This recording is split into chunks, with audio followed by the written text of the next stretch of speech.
CCTV footage is one of the most important tools in investigators' arsenal when they're trying to solve a crime. In many cases, it helps bring a perpetrator to justice swiftly, but in others, the case lingers unsolved, despite the fact that security footage of that crime was obtained. Number 10. In November of 2025, 59-year-old Dan Davis was living in Chicago, where he worked at the Marionette nightclub, which is situated on 115 Bourbon Street. He was employed as the club's head lighting designer and had been serving in that role for 25 years.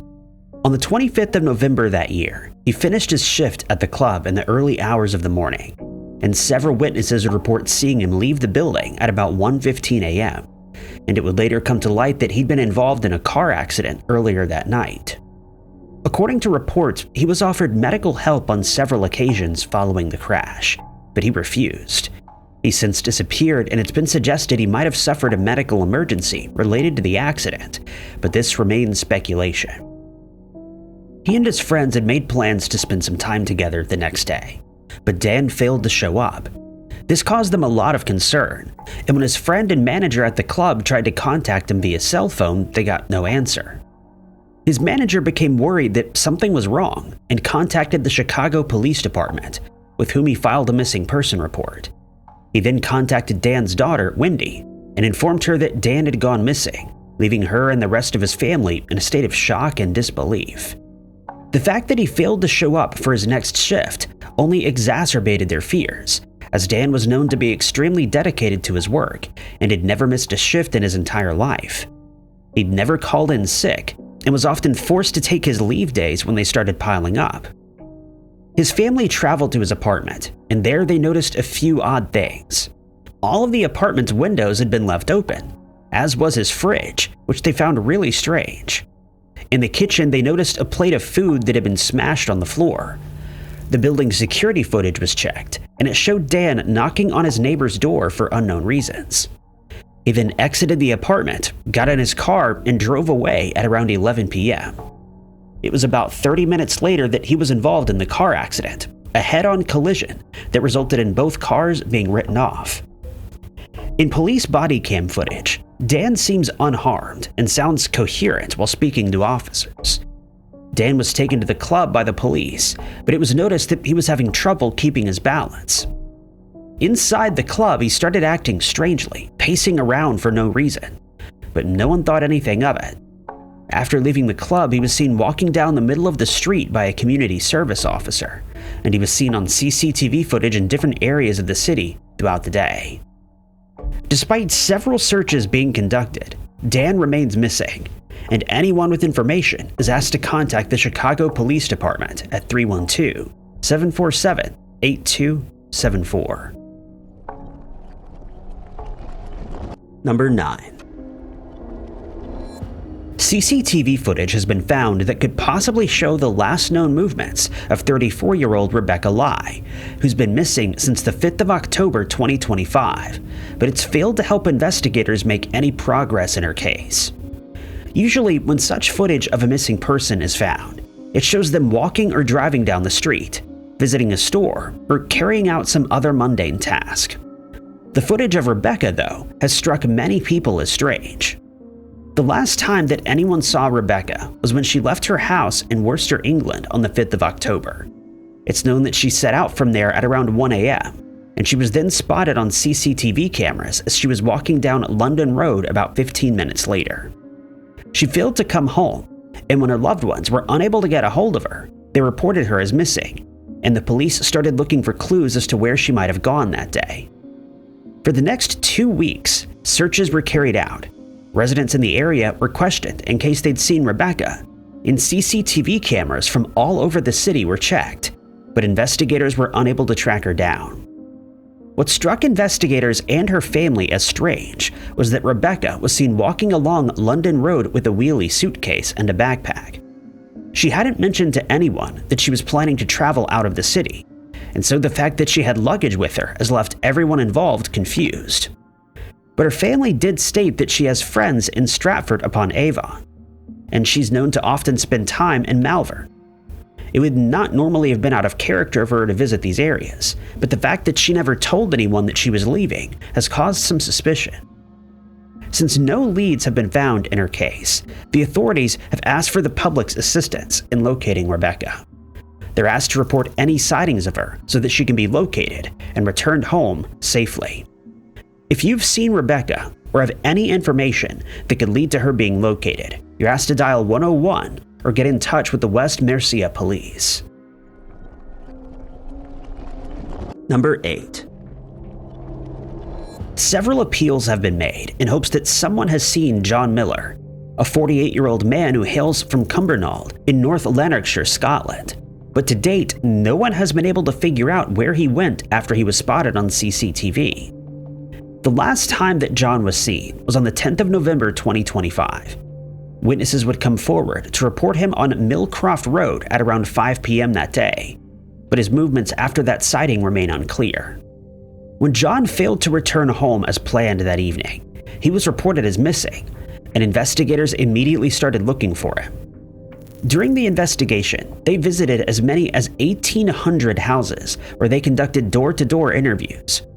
Residents were asked whether they recognized John and if they'd seen him, but despite this massive effort, no one was able to provide the police with information leading to him being found. At some point, they found CCTV footage of a man who was dressed in what looked like the same clothes that John was last seen wearing, but they were never able to prove that it was him. The image was released to the public in hopes that someone would recognize the man, but no one came forward to identify him. Hence, it remains unknown whether John had been traveling in that area. A few weeks after the day of his disappearance, a second image of John was released. On that occasion, he was walking along Millcroft Road, where he was seen by witnesses, and he didn't seem to be in any kind of distress, making his disappearance all the more baffling. Hundreds more hours of CCTV footage were checked by investigators, but quite inexplicably, John was never seen again. It was expected that the cameras would have spotted him in a different area, and that his movements could be tracked that way, but unfortunately, that was not the case.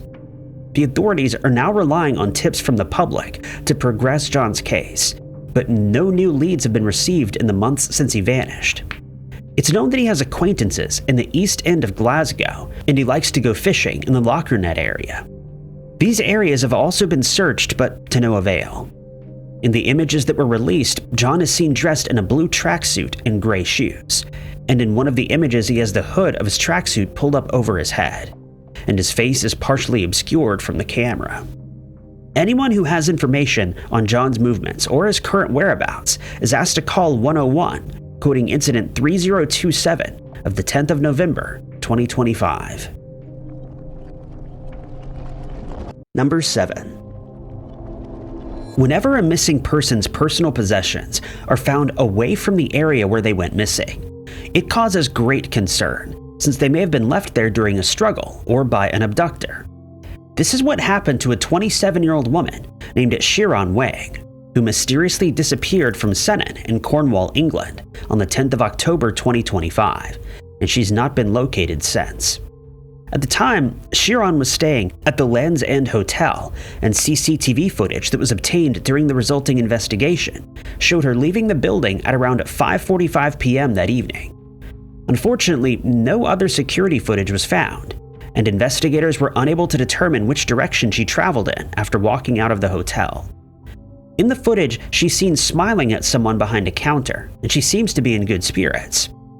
Images from the footage have now been made available to the public, and investigators have asked that anyone who's seen Chiron since the day of her disappearance come forward, so that a timeline of her movements can be created. 4 days after she was reported missing, the case took an unusual and worrying turn. 2 people contacted the police to report that they'd found something unusual on a coastal path near the hotel. When investigators arrived at the hotel, they were told that the couple who'd reported the find had handed over Chiron's passport, cell phone, and other personal possessions, such as her bank cards, that were found in plastic bags lying on the ground. It's been suggested that Chiron was carrying these items in the bag and that she might have merely dropped them while walking in the area. But it's also possible that they were left there by an attacker, or that they were left behind after a struggle had taken place. None of these theories has been proven, and they remain speculation at this point. Strangely, staff at the hotel failed to take down the couple's names, and they've now asked for them to come forward once more. They're described as being in their 40s or 50s, and the police state that when they were at the hotel, they were wearing long coats with boots. It's believed they might have further information that could help the authorities track Chiron down, but it remains unknown whether they were identified or even located. Thanks to CCTV footage that was obtained, it's known that Chiron was wearing a long green evening dress when she left that night, but no other description has been provided, and the police have asked that anyone who has seen her contact them by dialing 999, quoting log 156 of the 16th of October 2025. Number 6. The Australian outback must surely be one of the worst places for someone to go missing. If they were to get lost in this vast area, they'd be faced with miles and miles of arid and rugged terrain, very little water, and a slim chance of survival unless they're rescued in time. Throughout the years, many people have found themselves stranded in the outback, and those who made it out alive consider themselves to be extremely lucky, since just a few hours out in the scorching Australian sun could cause sunstroke, disorientation, and severe dehydration. Because of all these factors, the family of 30-year-old Angie Fuller is extremely worried for her well-being after she was reported missing from just outside of Alice Springs in Australia. A timeline of her last movements has been created, thanks to CCTV footage and statements from her family, but she remains missing to date. In the footage, Angie and her boyfriend, Jake Jefferson Peters, were seen at a Shell gas station on the outskirts of Alice Springs. Alice was waiting in her car, a red Toyota Corolla, while speaking to someone on her cell phone. About a minute later, Jake is seen approaching the car while carrying what looks like a shopping bag from the gas station store. He gets into the passenger seat, and Angie starts the car's engine before driving away, still speaking on her phone. Nothing in the footage seems suspicious or out of place, but the hours that followed remain shrouded in mystery. More than 2 days later, Jake traveled to the Alice Springs police station, where he filed a missing person report. The footage was released to the public in hopes that someone had seen the missing woman, or her car, and a witness then came forward to report that Angie had been involved in an altercation with someone on the 10th of January. This happened on a remote stretch of road a few miles from the Stewart Highway intersection. The witness added that Angie's car collided with another, and that Jake was with her at the time. The couple in the other car told the police that Angie's car came up behind them at speed, with the high beams on. They became concerned that the people in the car were following them, and became even more worried when Angie pulled up beside them while Jake was hanging out the window with his shirt wrapped around his head. He then used an unknown object to damage their back windshield, and while they were trying to outmaneuver Angie's car, the two vehicles made contact with each other. Angie swerved over the road in an effort to maintain control of her car, but it left the road and seemingly got stuck. The couple fled the scene since they feared for their lives, but informed the authorities before returning to Angie's car with a firearm. But they found her car empty, and investigators attempted to trace a set of footprints that led away from the car, but the trails soon disappeared. The couple has since been cleared of all suspicion. It's known that someone made a Snapchat video to Angie's phone that night, and that it was answered by Jake while he was at his house. Jake claimed that they were forced off the road by a group of armed gangsters who chased them into the outback. He added that while they were fleeing, he and Angie became separated and he's not seen her since. This theory has been dismissed by the police, and the investigation into Angie's disappearance continues. They've asked that anyone who saw the altercation that night, or who knows where Angie might be, contact the authorities by calling 131-444. Number 5. CCTV footage has been released in the case of the disappearance of 22-year-old Gweno Ephraim, who the police have been unable to locate since the day that she was last seen in Upper Bangor in North Wales on Monday, the 28th of July, 2025. According to her family, Gweno's troubles started when she first started attending college. She started showing signs of mental health issues, and when the family lived through a traumatic event, her mental health only deteriorated further. She was taken to the mental health unit at the local hospital, where doctors did their best to aid her, but she would soon find herself in trouble with the law when she assaulted a healthcare assistant. She was arrested and charged with 6 different crimes, after which she was ordered to spend 44 weeks behind bars. Upon her release, her life only spiraled further when she violated her license conditions as she was sent back to prison. Each time that she was released, she was given temporary accommodation in unstable environments, only further exacerbating the situation. Over the next 3 years, she would find herself in and out of prison, and her case is now seen as a good example of how someone can be failed by the mental health system in Wales. She was unable to return home since her mother was worried that Gweno might harm her and the young children in the house. But after being in prison 7 times, she was finally given a train ticket back to her hometown. Unfortunately, she ended up losing the ticket, and as a result was unable to attend her probation appointment that had been scheduled. She was sent back to prison once again, and was only released in July of 2025. What happened to Gweno following her release is a mystery that continues to baffle her family and investigators. She was reported as missing on the 7th of August, and it was revealed that she'd not been seen since the 28th of July, shortly after she left the prison. CCTV footage showed her walking towards the area of a suspension bridge alone at around 11 p.m. that night. It's believed that she then walked to the bridge and that she arrived there about 10 minutes later. CCTV showed an unknown woman walking on the other side of the bridge shortly after the initial sighting, and the authorities have appealed for her to come forward to report what she saw that night. This was the last sighting of Gweno, and after the missing person case was opened, that area was searched. The police found several of her belongings on the bridge, but no further signs of her or any clues as to where she went after walking off the bridge. It's been suggested that she somehow ended up in the water, but this has never been confirmed. Anyone with information on her whereabouts is urged to contact the North Wales Police on 101 or by accessing their website, quoting iTrace reference number 51505. Number 4. The unsolved disappearance of 22-year-old Liam Toman is made all the more tragic by the fact that he had just completed his studies at college and was taking a break before embarking on his career when he suddenly and inexplicably vanished. On the 31st of January that year, Liam and his 2 friends, Kyle Warnock and Colin Lemmings, left their hometown of Whitby, Ontario, and set off on a 5-hour drive to Tremblant, where they planned on doing some skiing. After they arrived, they booked into the Tour des Voyageurs 2 hotel and spent the evening relaxing.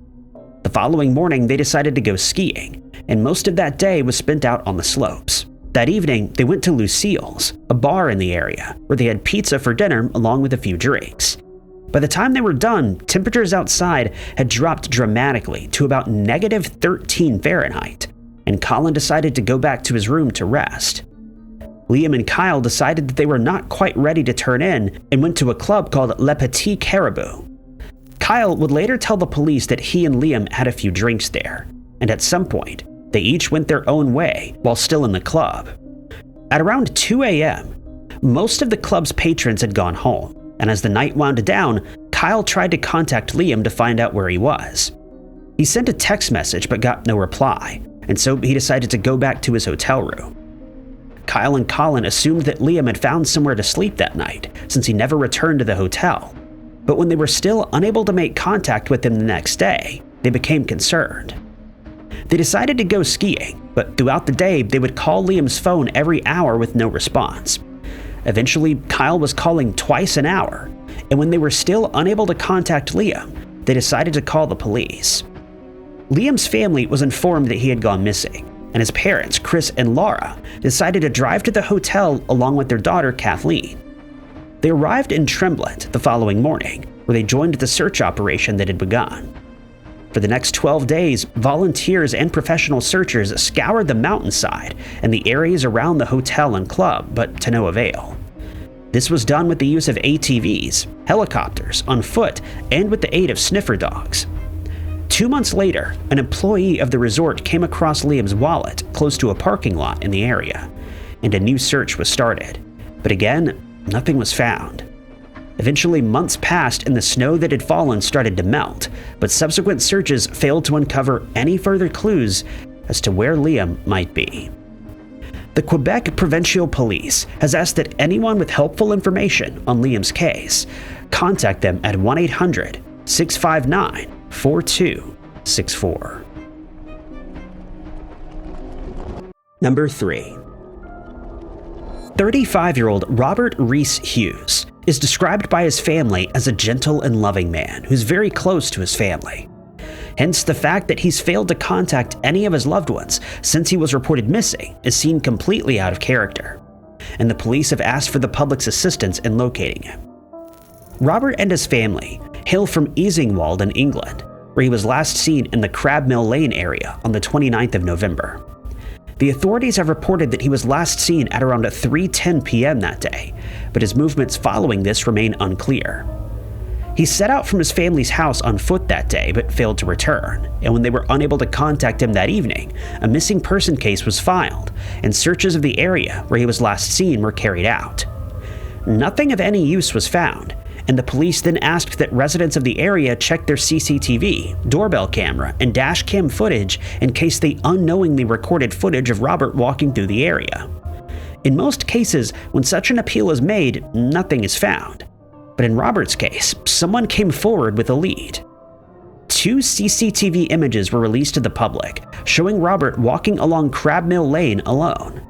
With this new information in hand, investigators were hopeful that Robert would be tracked down, but unfortunately that was not the case. Nevertheless, more searches were carried out with the use of drones that scoured the area from the air, but no further information was found. His family then released several more photos of Robert, one of which shows him holding his 5-year-old niece, whom his family states is his best friend. Another shows him dressed smartly in a suit with flowers in his lapel while smiling at the camera. In the weeks that followed his disappearance, members of the Easingwold neighborhood policing team continued to search for him around the clock, but they eventually had no choice but to suspend the searches since nothing further was found. The police have been left baffled by Robert's disappearance, since no one has come forward to report seeing him, and not a single further clue has been found. The North Yorkshire Police have asked members of the public who are traveling in these areas to keep their eyes peeled for any sightings of Robert and to contact them if they find anything that could aid in progressing his case. Anyone who would like to report a sighting of Robert is asked to dial 101 or 999, quoting reference number 1225-0225-146.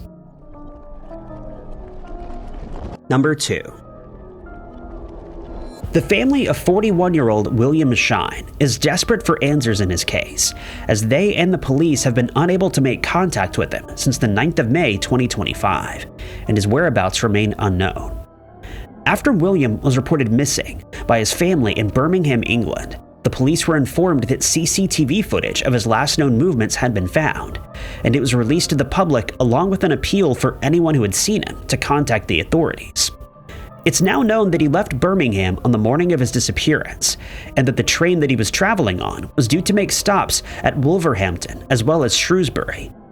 Following this, it would have traveled to Wales, but it isn't known whether William got off at one of the stops or remained aboard until he reached Wales. A member of the public contacted the police after the first appeal for information was issued. They stated that they might have seen William at around 1 p.m. that day, but unfortunately this sighting could not be confirmed, since it remains unclear whether this really was William. In one CCTV image that was released, William is seen sitting in a window seat on the train while looking out the window. He seems relaxed and pensive, so it doesn't seem like he was in any kind of distress. After these images were made available, the police asked that anyone who was on that train at that time contact them, since they might have information that could prove useful in their investigation.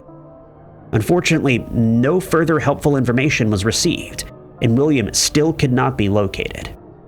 It's not been revealed whether he has his cell phone with him, or whether it can be used to track his movements that day.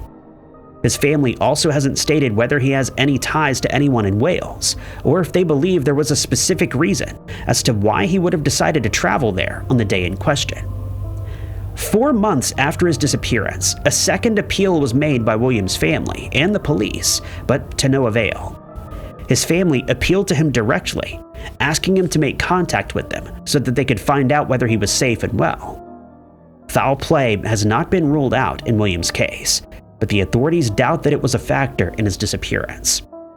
The police have stated that they will follow up on every lead received in William's case, and they've asked that anyone with new information on his case dial 999, quoting case number 453910. Number 1.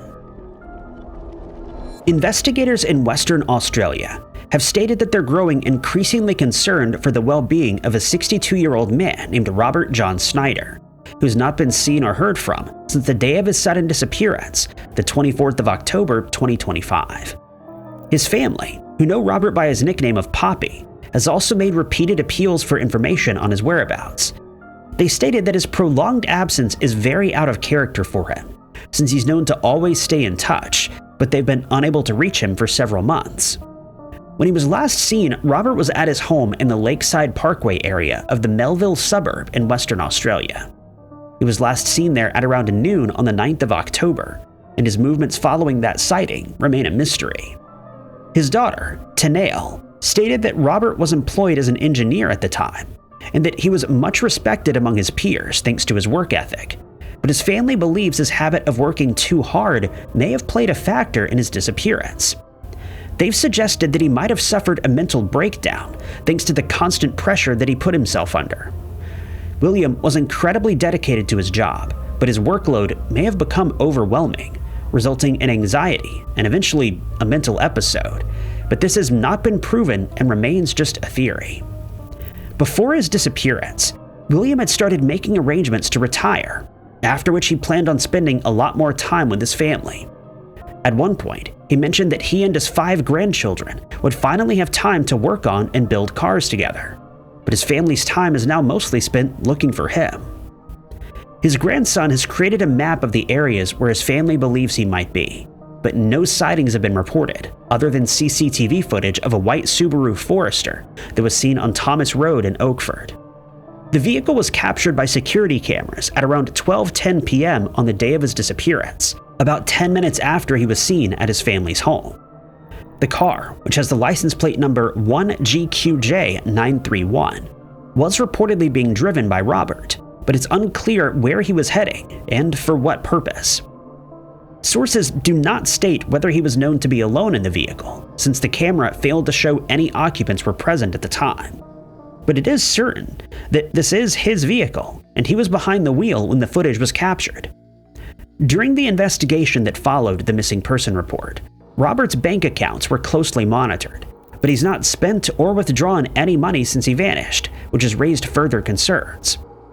Usually, when someone travels away from their home, they make several purchases, including gas for their vehicle, food, and accommodation. Since Robert has not accessed his account, it's feared that he might be vulnerable and in need of aid. In an effort to drum up more leads, Robert's description has been made available to the public. He's of medium build, stands 5'9" tall, has very short gray hair with blue eyes, and usually wears glasses. It's been suggested that he might be in the Oakford area, and residents there have been asked to keep an eye out for him. If you've spotted William, you're asked to contact the police by dialing 131-444 so that he can be located and returned to his family. Thank you guys so much for watching. If you like this video, be sure to hit that like button.